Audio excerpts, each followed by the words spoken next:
शाम की चाय पे मज़ेदार से क्रिस्पी और क्रंची से स्नैक्स, चटपटे से स्नैक्स हों तो शाम की चाय का मज़ा दुबाला हो जाता है।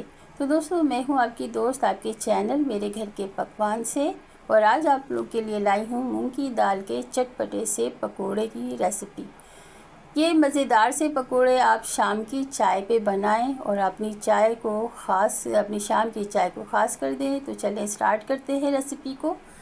तो मैंने मूंग की दाल ली है, आधा पाव के करीब मूंग की दाल भिगो दी थी। भिगो के मैंने इसे पीस लिया है। तो देखेंगे इस तरह का पेस्ट बन गया है। अब इसमें मैं डाल रही हूँ एक बड़ी साइज़ की प्याज और 6-7 हरी मिर्चें चॉप करके डाल दी है मैंने। स्पाइसी हरी मिर्चें हैं।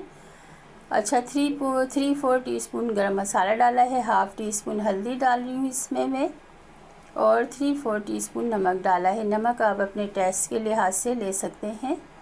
तो 1 टीस्पून भरकर मैं डाल रही हूँ इसमें कुटी हुई लाल मिर्च। अब इसमें थोड़ा सा हरा धनिया भी शामिल कर दिया है मैंने। अब सारे अमेज़े को मैं अच्छी तरह से मिक्स कर दूँगी। खूब अच्छी तरह से मिक्स होगा तो ये लज़ीज़ और मज़ेदार से पकोड़े तैयार होंगे, जो आपकी शाम की चाय को ख़ास बना देंगे और आपके घर वाले बच्चे सब बड़े शौक़ से खाएंगे।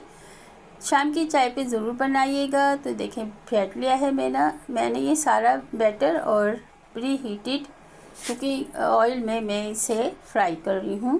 तो जो मैंने कढ़ाई पे डाल के पहले ही कर लिया था। तो देखें, जितने में कढ़ाई में आए हैं उतने मैंने डाल के इसको फ्राई कर लिया है। थोड़ा सा साइड चेंज कर देते हैं। मिनटों में ये पकोड़े तैयार हो जाएंगे और झटपट ख़त्म भी हो जाएंगे। तो ये देखें, फ्राई हो गए हैं, क्रिस्पी और क्रंची से मज़ेदार से। देखें, सुभान अल्लाह, कलर देखिए इसका। तो ये मज़ेदार से पकोड़े तैयार हैं। निकाल लेती हूँ मैं। इसी तरह मैंने सारे पकोड़े मैंने फ्राई कर लिए थे।